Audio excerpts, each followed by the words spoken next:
Hey there, it's Jess.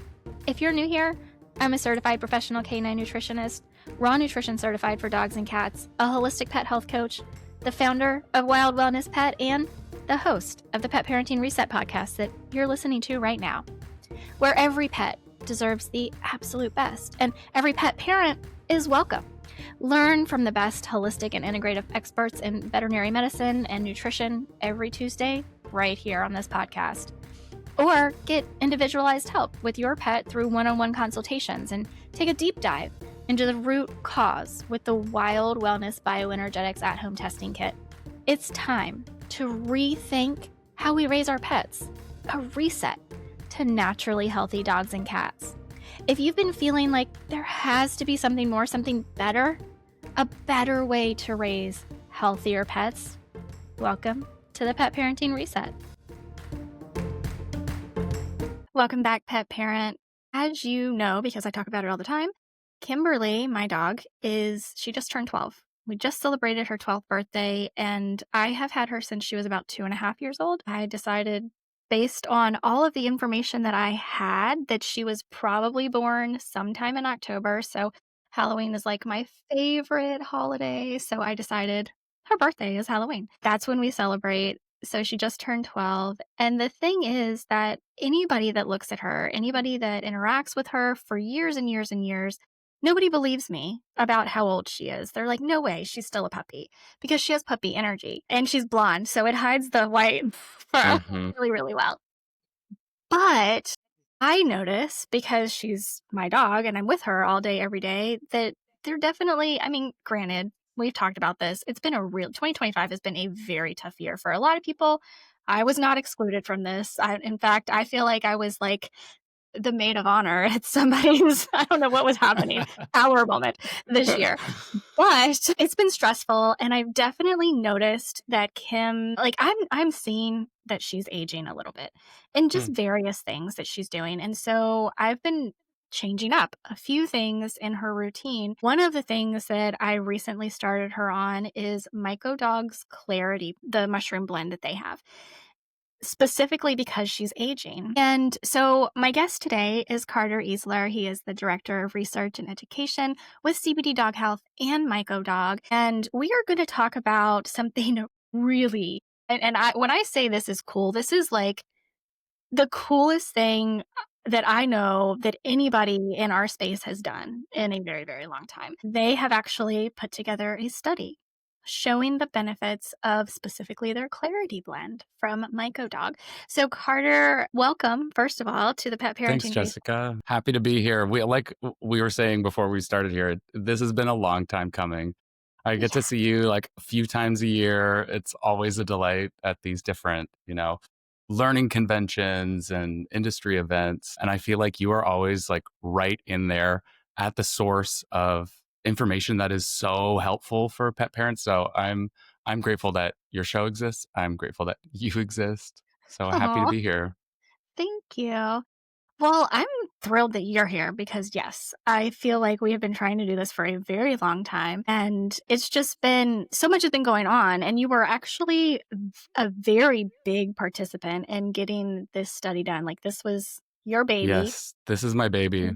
I want to talk all about this study, but before we talk about this study, we have to talk about the history of CBD Dog Health and Myco Dog. So, Angie has been on the podcast before. We've talked about it a little bit, but it's been a while. So I'd like to give people just kind of a refresher of how CBD Dog Health started and then branching into Myco Dog and, the reason behind all of it.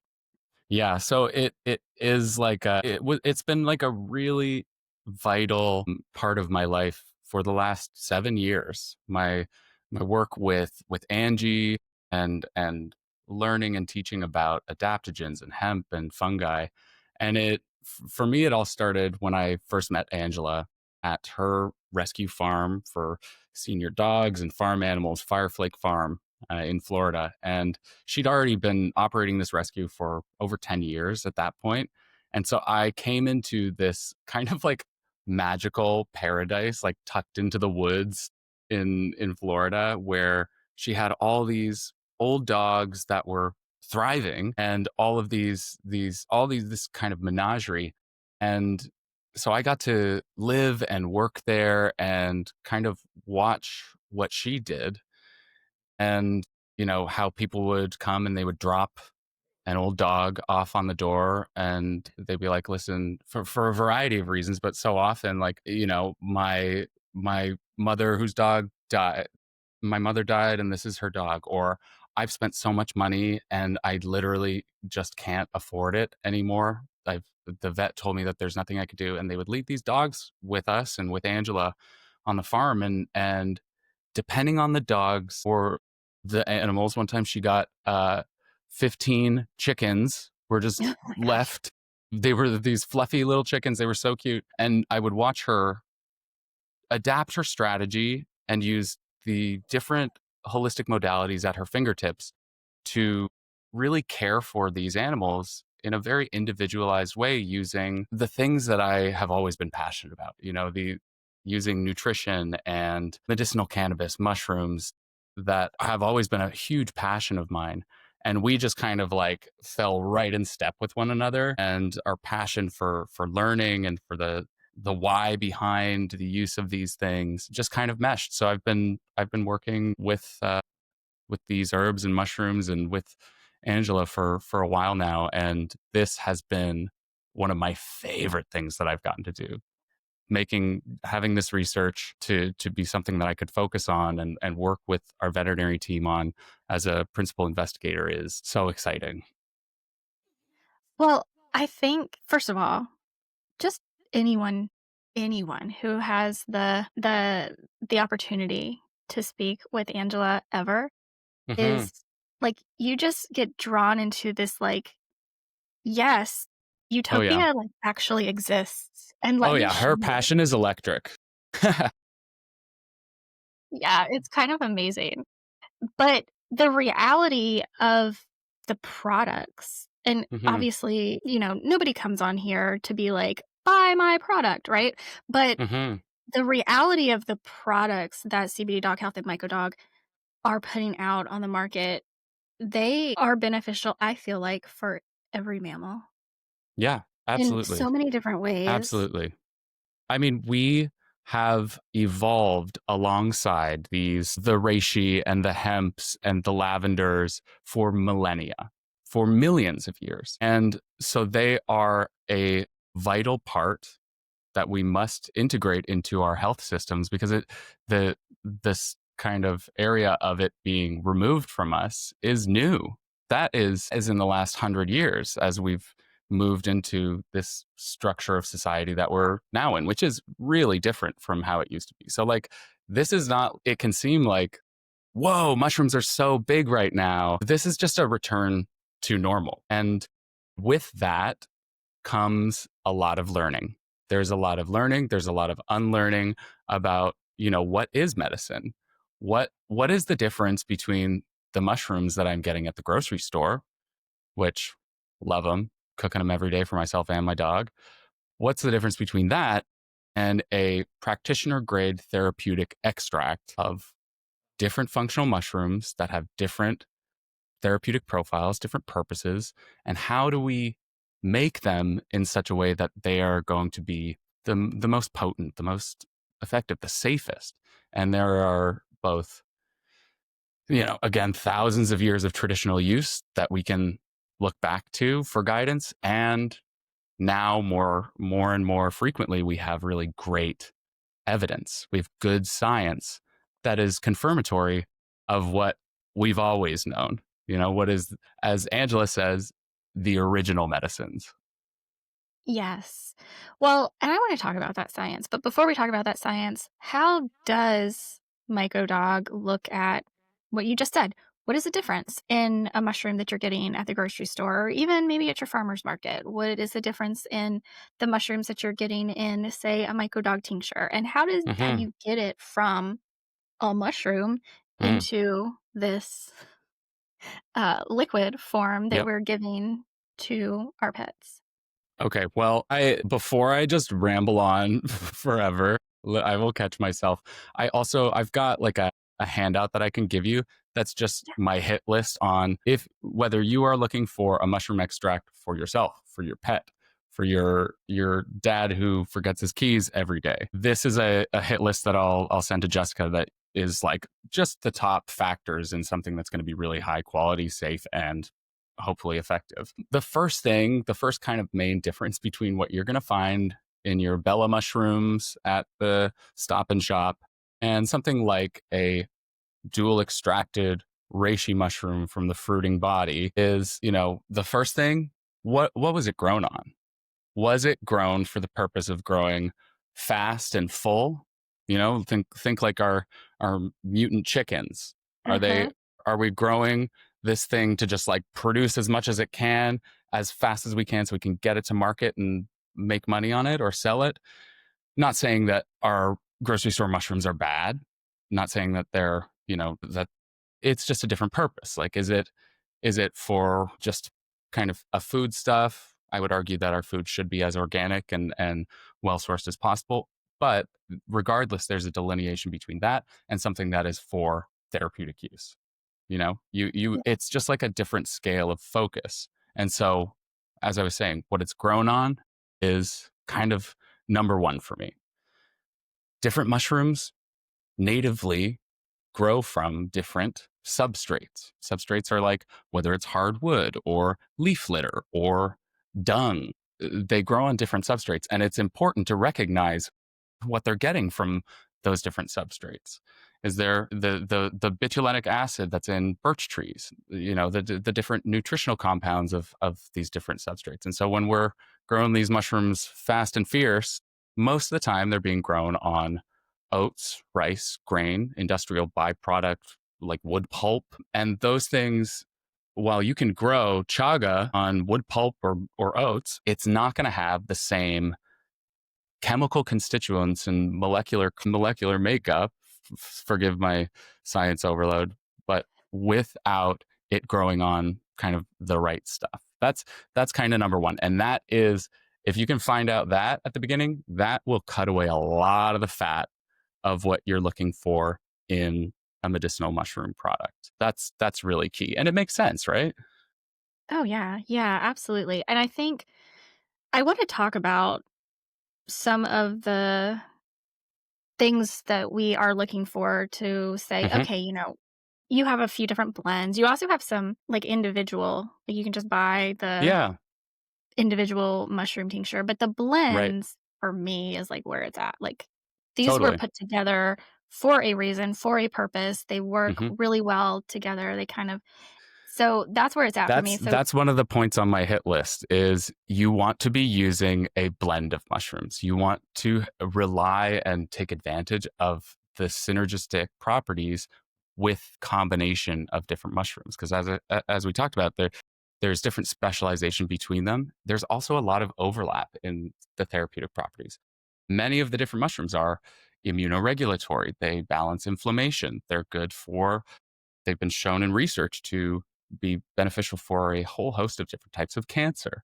So there's a lot of overlap and then there's specialization. When you use them together, the the whole is greater than the sum of its parts, basically. mhm. So the reason that we have those single extracts is just for the most part for like kind of a fine tuning of the focus. Being able to go, my dog has respiratory issues. I've got them on breathe, but she's getting a little older, getting a little slower.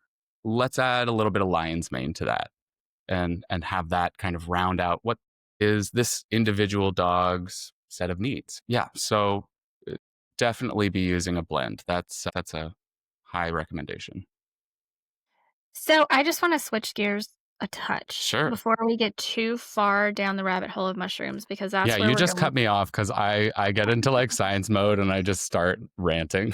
You're well, because we're gonna talk about the senior dog study. That's kind of the point of having you on today and Yeah. what I am so excited about. But I don't want to ignore that a full spectrum hemp extract is also Hmm. insanely beneficial for our For dogs. And sure. still so many people are scared of it. And I say this Hmm. like I forget sometimes. I have certain people in my life that will remind me very often that they're like, not everybody knows what you know. Mm, I have to be reminded of this yes, so me too. often because I'm just like, this feels like common sense to me. Yes. And Yeah. it's not necessarily for most people. Yeah. In fact, like, I was literally talking to my mom earlier this year about one of her animals and herself, and Hmm. I was like, "Well, I know you bought that bottle from CBD Dog Health because I sent you the link, blah, blah, blah. I know you have that at your house. Yep. Use it." And she's, like, terrified, even for her dog, Wow. because where she works for a government contractor, and they have just, like, Mm. scared the crap out of her Oh, yeah. about Yeah. The testing and the yes, about yeah, yeah, weed. yeah. Like, she doesn't understand the differences, and Totally. so if you can kind of explain that a little bit. Oh my God. We could have a whole conversation on this topic, but it has to do with the unlearning. Yeah, It's, we are really coming out of 80 years of prohibition and coordinated, concentrated attacks on not only hemp and CBD, but pretty much anything that was competitive against industry, especially the pharmaceutical industry throughout the last century. So like that is not me just like griping. That is documented, factual. We all know this. All the guests on your yeah. podcast, they get this. But there is a fear of this stuff. And I think that with any natural modality, just as with pharmaceuticals, there is a safe and effective way to use them. And it's about being knowledgeable about what it is as a therapeutic tool. So, really, like, while there is a way greater safety profile among these things, it is super important that you are getting it from a trustworthy source because one hemp extract is not the same as the next. And even at a high quality, even at like a really high standard of quality, some strains of hemp are going to have very different effects from other strains because it's CBD is not CBD is not like that. CBD is one molecule. We are Right. talking about the full spectrum extract of a medicinal plant with thousands of different unique compounds. So that's why with CBD Dog Health, we have different strains of hemp for different purposes. If we're going for neurological issues, cognitive support as like kind of a companion to a mushroom, we're going to have cannabinoids in there like CBG, which has been studied for its benefit for sleep, cognition, memory in both humans and dogs. And understanding that there's that big difference can really help you guide your strategy. So when you say there's, for example, you just said if there's a higher concentration of CBG, for example, you're Hmm. still talking about this is still a full spectrum hemp product. Can you Yes. tell me Yes. why people want full spectrum? Even if, because I think Yeah. that can be confusing too. If you're like, well, we have a higher concentration of CBG in this Right. Right. That particular can just strain, sound then they're like we're like, sprinkling more of that in. right, That's or is it not like, I think people get right. confused. Is it full spectrum? Is it not full spectrum? Why are Yeah. you I think people get really confused about that. Totally. Okay, well think of like let's go apples to oranges. Are you having a Honeycrisp or are you having a Macintosh? Are you having a navel or are you having a blood orange? These are genetic variations on a plant that produce different fragrances, flavors, have different just overall chemical makeup. And the same thing is true of hemp plants. You got different flavors out there. And so they have different compounds. CBG is one of over 141 unique cannabinoids: CBD, CBG, THCV, CBN. They are all different. CBD and THC are the most abundant. So, in any full spectrum extract, you're going to see high content of CBD. But then, if it is a true full spectrum, you should have a breakdown of a bunch of other what we call minor cannabinoids like CBG, CBN that have their own therapeutic benefits. And so in any extract, you do want it to be in its most raw and unprocessed form because then you're going to get that incredible diversity of not only cannabinoids, but terpenes like beta caryophyllene, fantastic for inflammation, studied for its benefits to cancer. Flavonoids like quercetin, you may have heard of. Great immunoregulator, really good for itchy dogs. So we want all those different compounds. And when we start to isolate them, when we, have somebody who is rightfully scared, like your mom, because of the onus that's been put on her. Like, if we detect a micron of THC in your blood, you lose your job. People are scared of it, totally reasonably, but we start isolating it. We get it down to a broad spectrum where we've taken THC out, not just THC. THC comes out of that thing with a bunch of other stuff. And then we get down to isolates where we basically tried to make a pharmaceutical drug out of a plant, and we've lost the plot. You know, it's like it's a totally different thing at that point. So yeah, I mean, and just as like a final thing on it, it's like the safety profile of this plant in its unadulterated form is incredibly high. Broad therapeutic window, meaning you don't have to land on a specific dosage, really. You can be in this range, and high safety profile. It's really amazing. So just kind of knowing what the properties are, having a little bit more knowledge about like what's going to be, what does my pet need? Again, and sorry, I'm to go on, but the same principles apply to how we're extracting our mushrooms. We want the broadest spectrum of those naturally occurring bioactive molecules that work synergistically as possible. So, different set of kind of practices, because each plants are very different from fungi, and certain fungi have ways that they need to be extracted. Certain plants do better in different extraction methods, but we want to rely on traditional use and science to hone that in on what is going to give you the best outcome. And sometimes that's more expensive.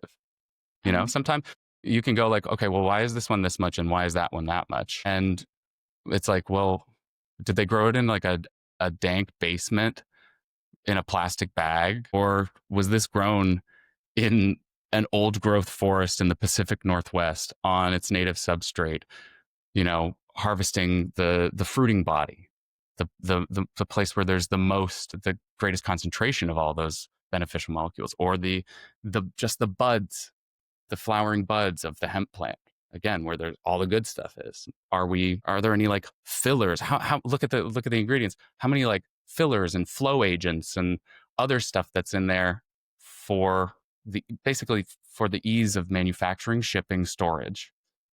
Like that, it's a lot of it is superfluous and unnecessary. But there are parts that are like that we don't want to compromise on. Well, and I think today, especially, our dogs and cats are the sickest they have ever been. And, I do hear a lot of people like they want to cut corners, they want to save money. The economy sucks right now. I get it. Yeah, it's rough. But at the same time, we live in the most toxic time ever that Yeah. we know of on our planet. And so to be more discerning about when you are going to go out of your way to buy certain types of supplements for your pet, as an example, like, why not take that extra step? And yes, probably a little extra money Hmm. upfront to say, okay, I know my dog or my cat is sick. And I Yeah. know that dogs and cats are sicker than they have ever been in the history of us having domesticated these animals, Mm. or in the process of domesticating these animals, as I like to say with our cats, Right. and say, like, okay, I want to actually pick a product that is the safest, it has the best efficacy. I know it's the Yep. cleanest. And that's one of the things that I have loved about CBD Dog Health and Myco Dog in my years in the healthy pet space is that I feel like out of pretty much any company that's out there, I have learned more from you guys Hmm. than All anybody right. else.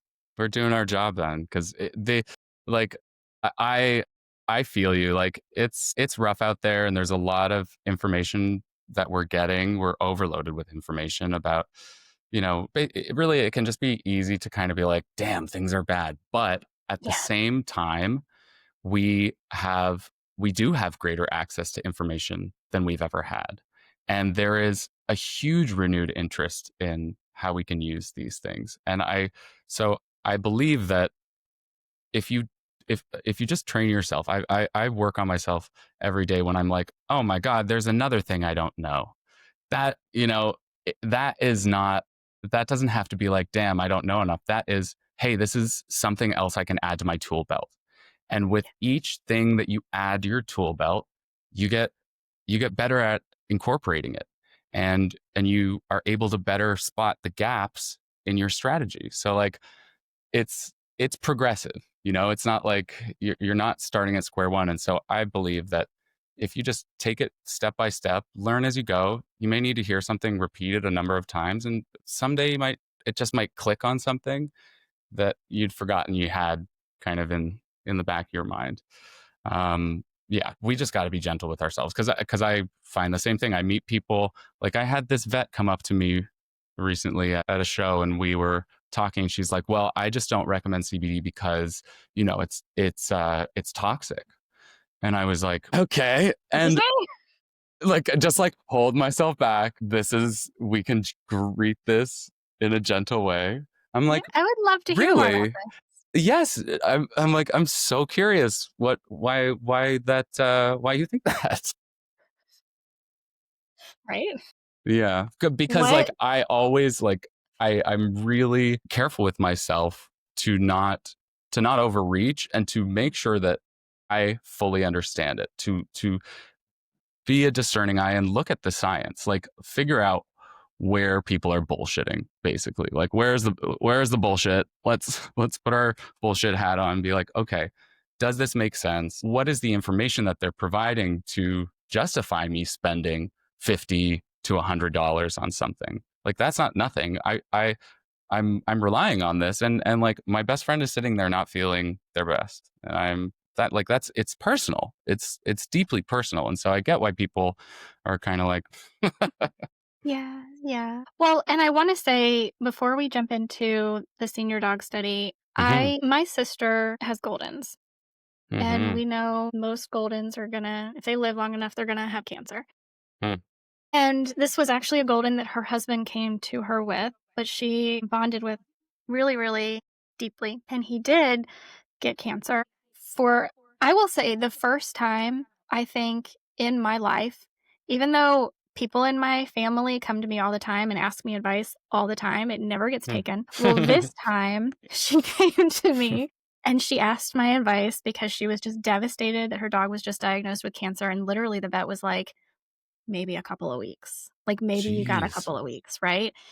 And so I was like, all right, here we go. Had her put him on a ketogenic diet. I incorporated CBD. I incorporated I like CBD dog health and microdog and a Mm. few other things. And she got almost 8 more months with this dog. Wow. And I'm like, I was so thankful, one, that she decided to take my advice, not because it was my advice, but because she Yes. got so much more time with this dog. And it was very little. Like, literally, I just was like, here you go. Yep. Here are some recipes, some, ketogenic recipes. Here, these are the supplements I'm recommending you give him. And she hmm said, I'm doing 100% of it. I don't care because Yeah. I love this dog Amazing. so much. Yeah. Right? Sometimes it takes that shock event to spur the kind of drive to be consistent, to make those changes that seem really big, and then once you've done that, there's no going back. So Yeah. I'm excited that she has taken the dive, and so heartened to hear all the success that they've been having, because it's there is, sorry, just waiting for siren to pass. So loud. It's okay. Yeah, there is real change that we can affect. These natural elements are no nonsense. It can really make a difference, and quickly. Yeah. Yeah. Oh my gosh. Yes. Very quickly. Yeah. So, talking about making a real change in your pet's life, I said at the very beginning of this podcast, Kim just turned 12 years old. And so there are a few things that I'm changing because I finally, like, now that we're getting to the end of the year, I finally feel like I have a little bit of bandwidth back in my Right. own life and in my space to actually do the things that I have been doing for so many years with her. But then this year was just crazy, and a lot of things kind of fell by the wayside. Hmm. And then I started, like I said, I started noticing that, like, okay, there were signs of aging Hmm. that I had not seen in her before. So one of the things was that I started adding Myco Dog's Clarity. into I just give it to her with her food, which I know there are lots of different ways we can do it, putting it directly on their gums, like all the Hmm. things. But this is where I am in life right now. I'm putting things in her food. It's actually totally fine for you to Great. put the mushrooms in the food. That's recommended, in fact. And clarity is what you did the senior dog study on, correct? Yes, that's correct. Okay. So it's a blend of lion's mane, cordyceps, reishi, and then two other adaptogenic herbs, ashwagandha and bacopa monnieri. So, okay, you have said the word adaptogen a couple of times. Can you Mm. tell me what it is? Yeah, so I like to frame it kind of in a this or that kind of way, where let's think of like a common pharmaceutical, like an NSAID, like Rimadyl or carprofen, a molecule. That is a specific molecule with a unidirectional effect in the body. It affects kind of one thing, and it's often a really kind of like either it is disrupting it and completely turning it off, or it is upregulating it to quite a significant degree. When we talk about herbs, plants, fungi with adaptogenic properties, what that basically means is they are communicating more on a systemic level with the body's various functional elements. And so that's almost kind of like a filter often to the downstream effect. And what they are doing is they are adapting to the specific needs of the body.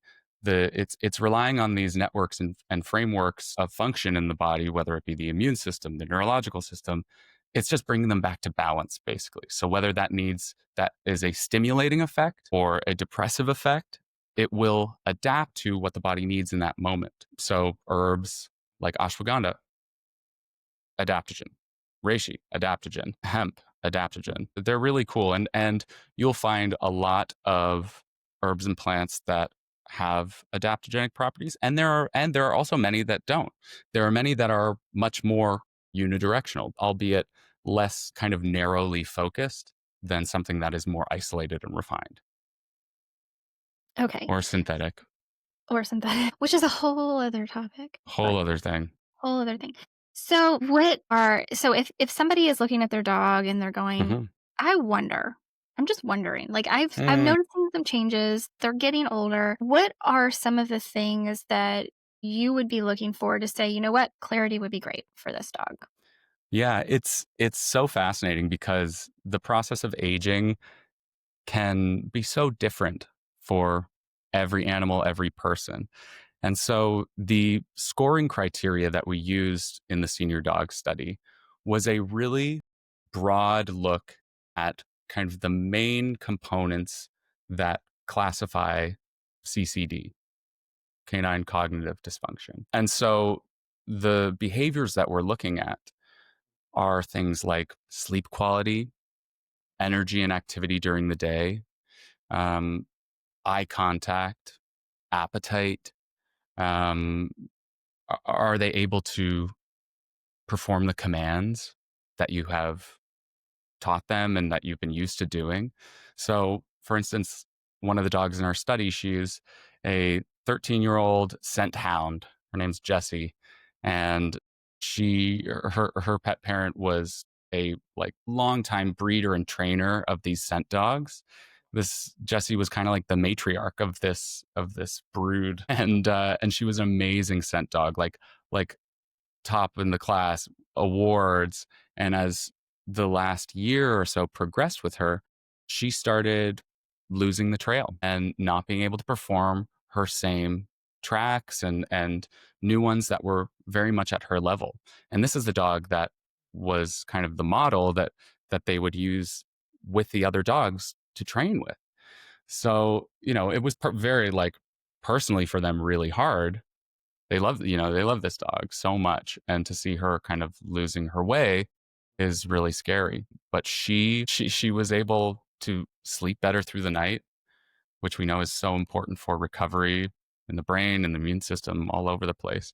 She was able to kind of be more present, more playful with the younger dogs that were starting to irk her a little bit, and she started doing her courses again and being able to complete them little by little over the course of our 60-day study. And so she's doing well. She's still on it now. We check in every once in a while, but yeah. So yeah, your question was, what can it look like? A lot of different things, and you know your dog best. When there are little changes happening, pay attention to that. And another thing that I learned from the study too is like, wow, the benefits of having data to like not have to rely on my little caveman brain to remember every little thing that happens in my dog's life and then contextualize it in weeks and months. Like you said, we are all so busy, and it's in these downtimes that I'm like, oh, Archie does look a little fat in the Oh back no. end. But you know, the having in the study the ability to track their sleep, their rest interruptions, their daily rhythms, pacing, activity levels through the day using this 24-hour monitoring device that we had on all the dogs in our cohort. That gave us and these pet parents real grounded information of like, oh yeah, she is having less sleep interruptions. She is more active during the day. That it's not, but that being then coordinated to the weekly reports that everybody was doing, asking this long list, 64 questions that are really specific that we're doing once a week to be able to correlate that with the hard data is very confirmatory and kind of like not only paints the human experience of it, but the actual quantification of those changes. I was I'm so glad that, like, you kinda drew that out a little bit because I was literally tearing up when you were talking about Jessie, because what was going through my mind was that so many of us just accept a lot of these symptoms and kind of brush them off as it's just part of old age, it's just part Hmm. of growing older, and we don't have to accept that. Right, It's right, not like, just because it's common doesn't mean it's normal, right. and I know there's a lot of people I actually have been in a debate with people online. Like, I don't really debate people online, I think it's such a waste of time and energy, Yeah, but, yeah, it like, is. I have done this before because people are like, "That's common and normal mean the same thing." I'm like, "No, like, this is the part of, like, where we are now in society that is wrong, that is falling apart, Mm, that, like, we do not have to accept that this is just a part of aging for our dogs." right. Yeah, I completely agree. It's so funny you bring that up. I was talking to somebody else about this last week. It's the idea that we have to become old and decrepit is just in a response to a degenerative lifestyle. Piece of information that came from our research is the dogs who had the greatest improvement, who had the most success, most return to stabilization, were this middle chunk on our kind of scale of severity. The dogs in the middle cohort really saw the greatest improvements, which is kind of what we know intrinsically. You know, if we can catch this stuff earlier, we can do a lot more in terms of expanding their longevity. And so I really think that that is kind of the other side of the scale of this kind of mindset where degeneration is just how it goes. What if we shift the lens to look at what is generative health? What are the practices that we were doing that literally in our bodies are encouraging genesis, create new pathways, creating new cellular energy, new, you know, more muscle, more like neurogenesis in the brain, literally creating those specialized nerve cells that communicate through electrical energy throughout the body. And that's what some of these mushrooms have been studied to do. Lion's mane is it's so cool. One of the coolest things about lion's mane, you like rip it in half and it looks like a brain. It's Mhm. so cool. Like there's a stem at the bottom and then these like soft tendrils that go out into this like fanned dome. It's looks like a brain. It's great for the brain. So it's both neuroprotective, protects those neuronal connections, and stimulates the genesis of new ones. You can study these different biomarkers in the body. In the body, it has previously been heavily researched for NGF, nerve growth factor. In our study, we looked at another more novel biomarker of neurogenesis called BDNF. which is brain derived neurotrophic factor. And we're able to measure increases in neurogenesis, basically. That's incredible. Though I feel like every day you could learn something new about a mushroom and spend the rest of your life Oh, learning yeah. Oh, yeah. things new They're about so mushrooms. cool. Yeah. I love my other favorite one is cordyceps. Mhm. Cordyceps is like the yellow stringy ones. They're often called like the zombie mushroom because there's what's that show, The Last of Us? It's like an alternate horror universe involving fungi. But cordyceps are amazing for basically their ability to, number one, increase blood oxygenation, which is fantastic for the brain. More oxygen in the brain. Sign me up. And then the other thing is um, helping with just creating energy on on like the mitochondria level of our cells. So allowing these mitochondria to create more of those building blocks of energy that are then used in the cellular level to the tissue to organs. Um, and also cordyceps is often used. It really is like a vitality stimulant, basically. Athletes in human studies often use it. It's been shown to increase respiratory capacity in athletes by up to 10% with regular use.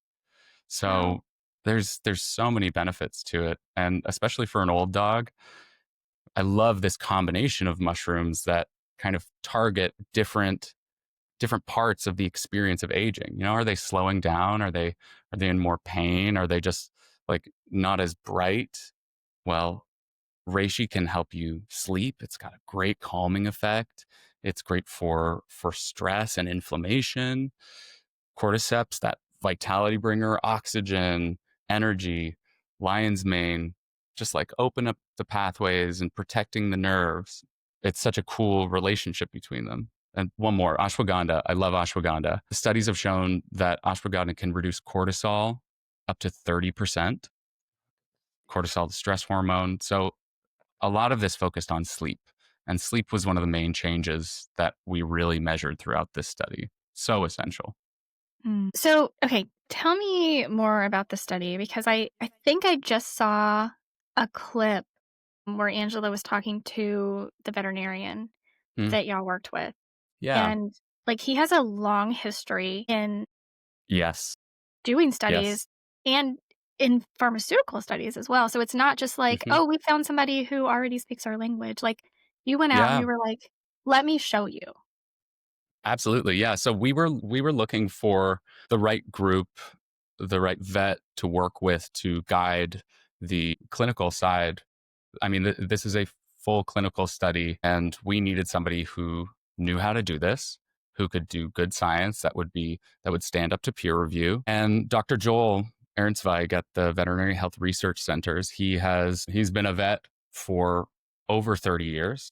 He's been working in clinical research specifically for about 15 years, and most of the products that he was working with, most of the novel ingredients were pharmaceutical, nutraceutical as things have progressed in the last, decade for him. And then we were truly his first fully natural. I mean, that word has lost so much value, but you know, um, whole whole plant, whole fungi extractions.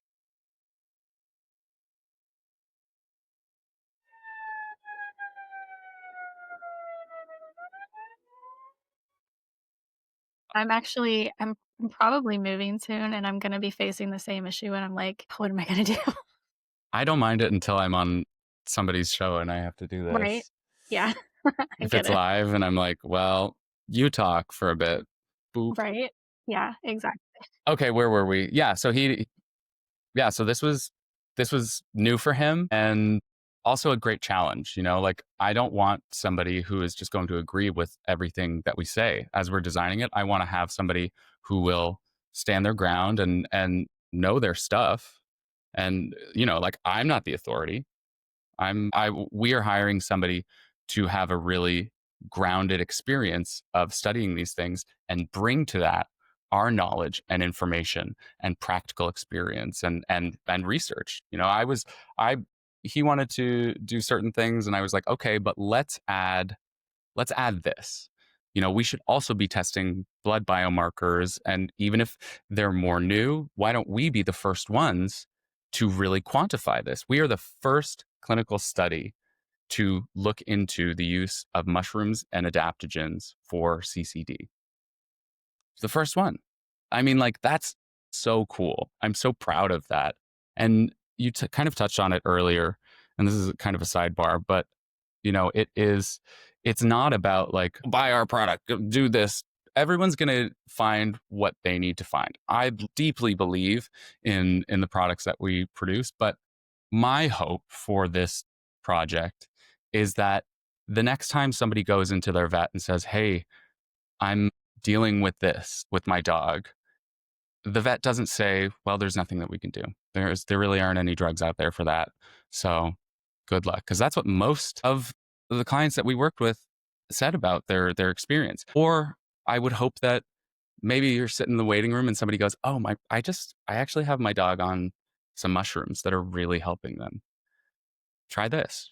I want more people to know about this stuff. That, like, I am out here screaming it from the mountaintop. Like, this stuff is amazing. I use it every day for myself. I've got my family on it. My dog is on it. He's only a year and a half old, but oh, I'm going for the long run. I'm going for the So, long run. okay, let me stop you there Yeah. because I think this is so important.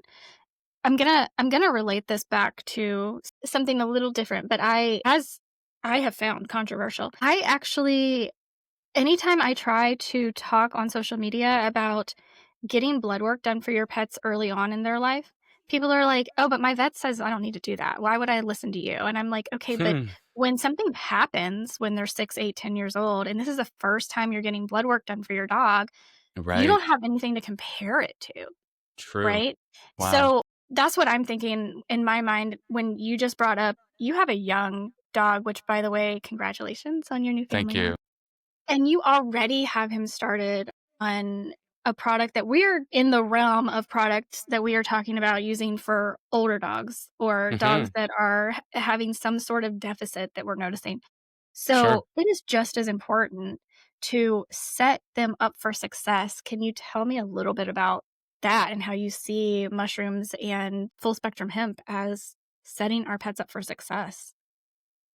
Yeah. I mean, I don't want to diminish the use case of these later stage, these animals that are in need right now of help.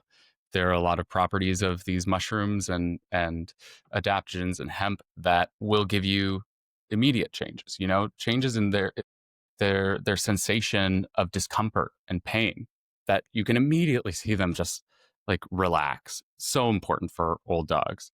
If you're in pain, if you're stressed, you're not healing. We need to help the body move into that more kind of sympathetic nervous state. And that's just kind of one of the things that you could see pretty immediately. But then when we talk about more of these systemic modulations, just making sure that the immune system stays on its track, it's so much better to be working with these like small corrections rather than like, okay, left turn, it's we got a problem. Let's got to go over there now. And that's really how I look at Archie's longevity, is like, let's make these little corrections here and there, try as much as we can to anticipate, major shifts with things like blood work, with activity monitors, and just with kind of a keen eye, making sure to check in with them and kind of see how they're doing on a regular basis. Because if we can just work strategically from the moment that we have the opportunity, whether you got a dog that's you rescued that's 5 years old, or you get a dog from puppyhood, start when you're ready. Start when it is your time, and don't judge yourself for being too late, because it's too late. Just go from where you are, and recognize, I think, if we're going in a proactive mode, just for instance, the example of your sister's golden retrievers, recognize what are the genetic predispositions of this kind of dog. Maybe that's something, if I've got a golden retriever, or I've got another large breed dog that statistically is more likely to get these sort of neoplasias and cancers and cellular dysregulations, let's put them on these things that have been shown to help the body regulate those things. Turkey tail, it's incredible for encouraging these T cells and B cells, these cells that are, these immune cells that are out there to seek out abnormal cells, mutated cells, and basically take out the trash. Like that's something that we want the body. The body does it every day, all day. Right now, the body is doing that, and we just want to we want to keep that chugging along in an optimal way. So it's so beneficial, both long term and acutely. You just kind of, again, keep adapting the strategy. I totally derailed you, but we'll spend the rest of the time talking about Oh the my God. senior. I'm so, I'm going way off on all this and I'm giving you Well, like a 10-minute you're answer to everything you ask. I love it though, because I mean, this is just real. This is what we are thinking and trying to get out into the world. So, okay, you hired a veterinarian with extensive experience in conducting studies because Hmm. you wanted this to be like withstand peer review, to Hmm. be able to say we're not just out here telling you that this works, Hmm. we're showing you with data that this works. So you've talked about having extensive questionnaires. Hmm. You gave us an example of Jesse the scent hound, or I don't know if it was a hound, but it was a scent dog. Yeah, And yeah. so, okay. How did you pick the dogs for the study? You talked about, like, the median group of dogs Hmm. having the best responses to the mushrooms. What Okay, who were you bringing into the study? How were you selecting those dogs, and what did that median group kind of look like? Hmm. So we screened over 500 dogs. So we had a lot of different backgrounds. They're from all over the country. They're at different household income levels, eating different foods, climatically different regions, and within a range of, I think our youngest dog was 7 and our oldest dog was 16. So, some earlier onset and some that are really trying to figure out what they can do for these basic, often kind of palliative care for these dogs. We enrolled 30 in the end of our study, both in an in-person in clinic setting as well as digitally across the country. And yeah, I'm sorry. What was your? Can you? What? So What? that I know, that median group, you talked Mm, about the median group having the best, like, success with the yeah. mushrooms. What were you seeing between, like you just said, like, you've got this, like, early onset, you've Hmm. got these, like, really later palliative care. Hmm. What what does that median group look like? How can we, like, equate that to what people are gonna see in their homes with their pets?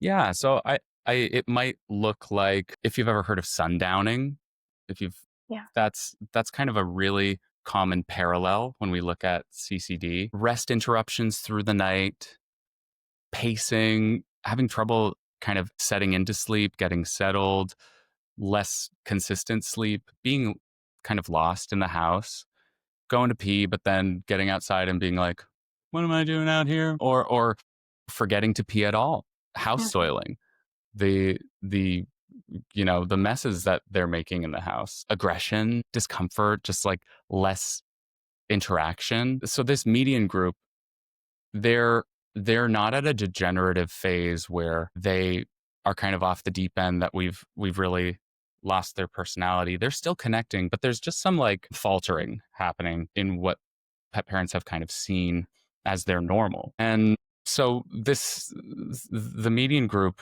we see kind of the best responses. Really, one of the focuses is sleep.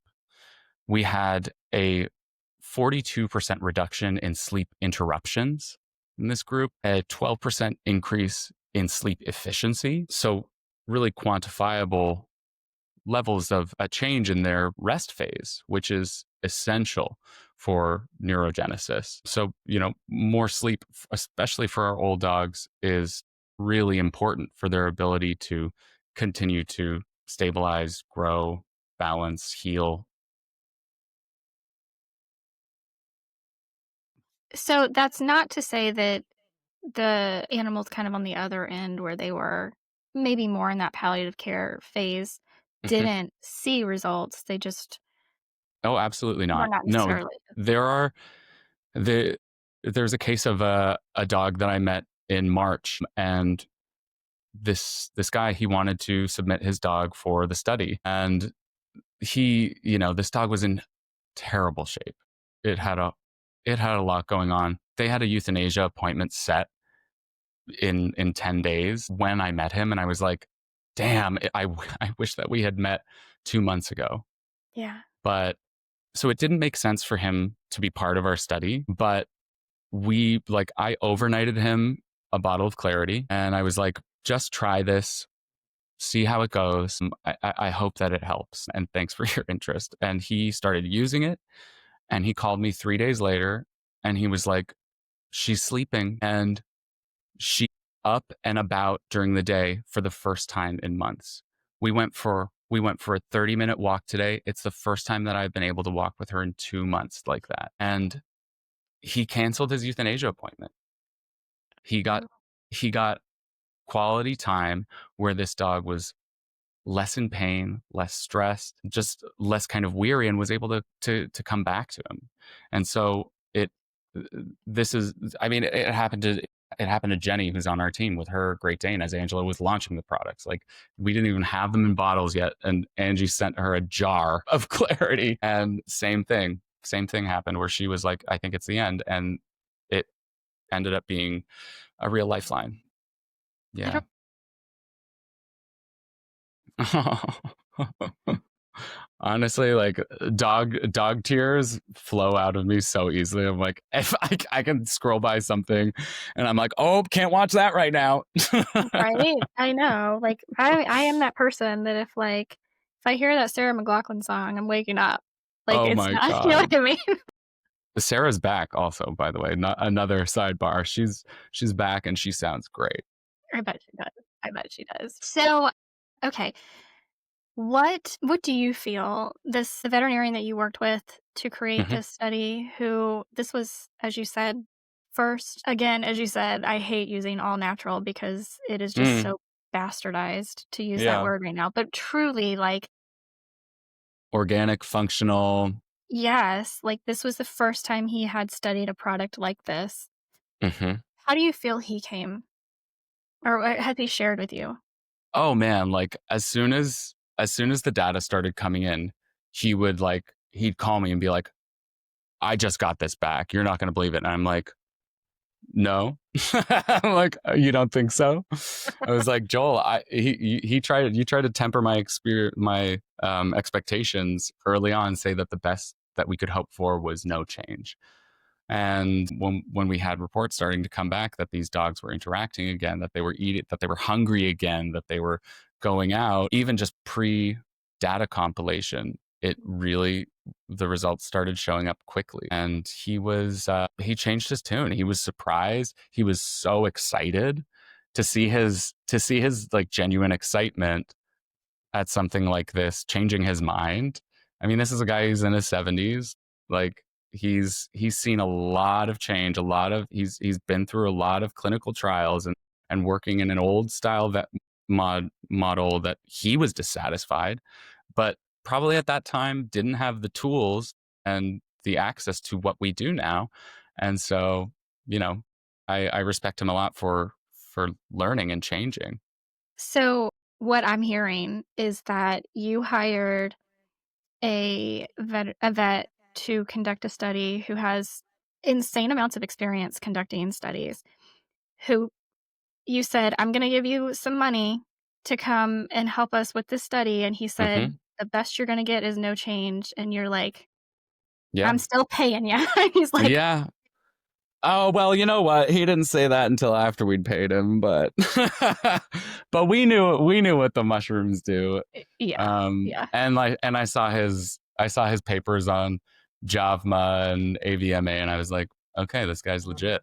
And talking to him, he had clearly had integrity, and was working to looking to partner with us in a way do good science. And it was the planning phase of it was extensive, and we had a lot to figure out about the making sure that the profiles of the dogs that we were bringing into the study were aligned with veterinary standard of measuring this condition. You know, different the behaviors that we were studying and the biomarkers that we were looking at. What is the precedent and where are we pushing it? Where are we extending the science?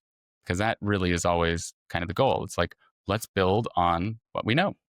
Well, I mean, I know I kinda made a joke of it, but the reason that I say that and the reason that I bring it up is that oftentimes when we are looking at the science, when we're looking at studies, we're, like, honestly going in to pick it apart because we're Hmm. like, "Okay, who funded this study?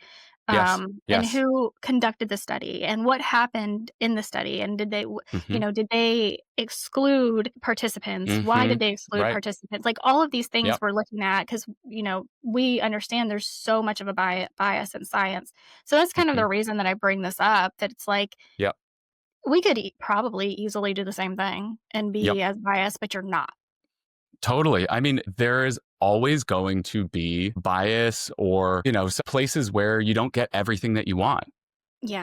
I would have loved to do this study with 1,000 dogs. Mhm. A cohort of 30 is what we could do right now. We're a little baby company that is committed to kind of forwarding this cause. I mean, that's one thing, but then also like you look at how many dogs were in the cohort that got Rimadyl approved. It was 8. The kind of like pivotal study that looked at full spectrum hemp extract for epilepsy in dogs from CSU, that was only 18 dogs, I think.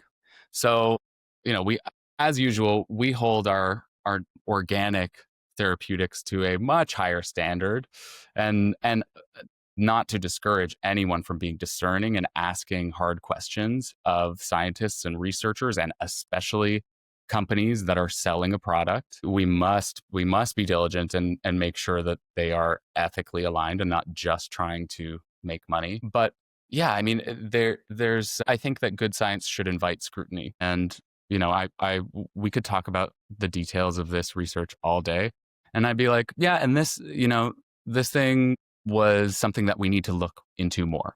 We need more information about this. But yeah, I think that if we're coming from the right place, it shouldn't be about like a PR move. It should be about uncovering more that we don't know.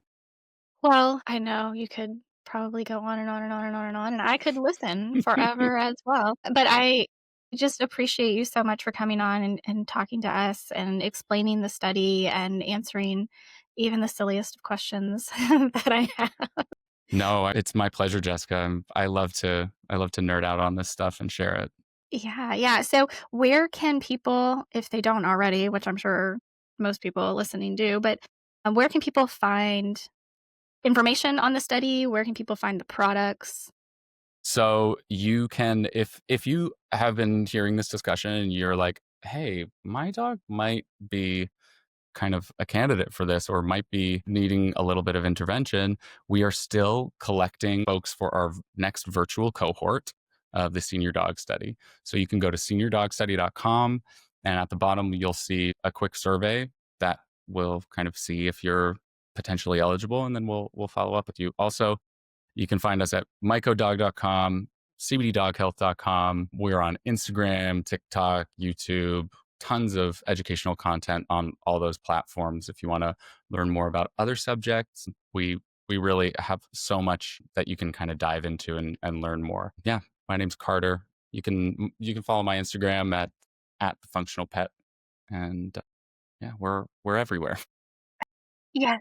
Thankfully, because you really do put out such amazing educational information that I love to consume and share. Again, thank you so much for joining us, Carter. If you guys have any other questions, again, you can always reach out to me. I'll help you the best I can or direct you to the right place. And with that, I am going to say, have a great rest of your week. Please give your pet some extra love from me and from Carter this week. And I Absolutely. will talk to you next week. Thanks, Jessica.